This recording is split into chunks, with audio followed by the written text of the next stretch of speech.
নাতিন নাতিরা আমার বন্ধুরা, এই দেখো আমি আজকে আলু পটল দিয়ে পিস করা পনির কিনে এনেছে। এই পনির দিয়ে আজকে আমি রসা রান্না করব। এখানে আলু পটল নিয়েছি, এখানে কাঁচা জিরা বেটে নিয়েছি, একটু কাজু বাদাম বেটে নিয়েছি, এখানে শুকনো মরিচ বাটা আছে, হলুদ লবণ সব এগুলো তো দিতেই হবে। এগুলো দিয়ে আমি এখন রান্না করব। তেল দিয়েছি, তেলের মধ্যে আলু পটলগুলো ভেজে নিব। আলু পটলগুলো ভেজে রান্না করব।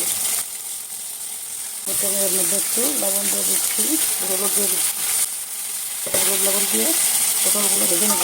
আলু পটলগুলো আমরা দেখতে থাকো বন্ধুরা। এই দেখো আমার আলু পটল ভাজা হয়ে গেছে, এখন তুলে নিব। লাল লাল করে ভাজা হয়ে গেছে।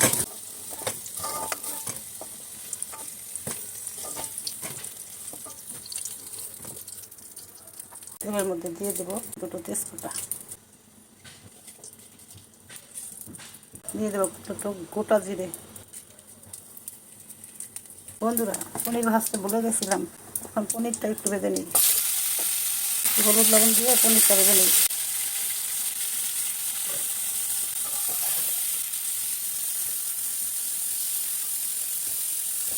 বন্ধুরা এই দেখো পনির ভাজা হয়ে গেছে, এখন তুলে নিচ্ছি। বন্ধুরা তেলের মধ্যে এখন দিয়ে দিচ্ছি জিরা বাটা, মরিচ বাটা,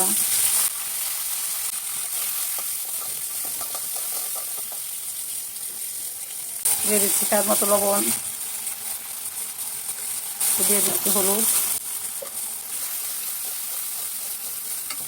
দিচ্ছি একটু কাজু বাদাম বাটা, একটু জল দিয়ে মশলাটা কষিয়ে নিই।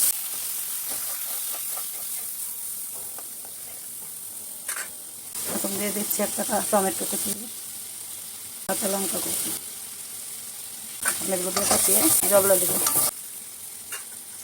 বন্ধুরা এই জন্য মশলা কষানো হয়ে গেছে, এখন একটুখানি চিনি দিব, পনির তো রাখা এই জন্য। এখন পনির আলু পটল দিয়ে দেবো।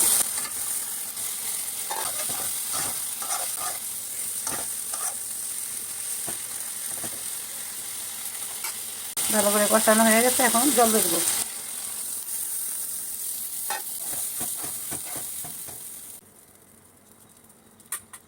বন্ধুরা হয়ে গেছে আমার আলু পটল দিয়ে পনিরের রসা। এখন একটু গরম মশলাগুলো দিয়ে নামিয়ে দেব।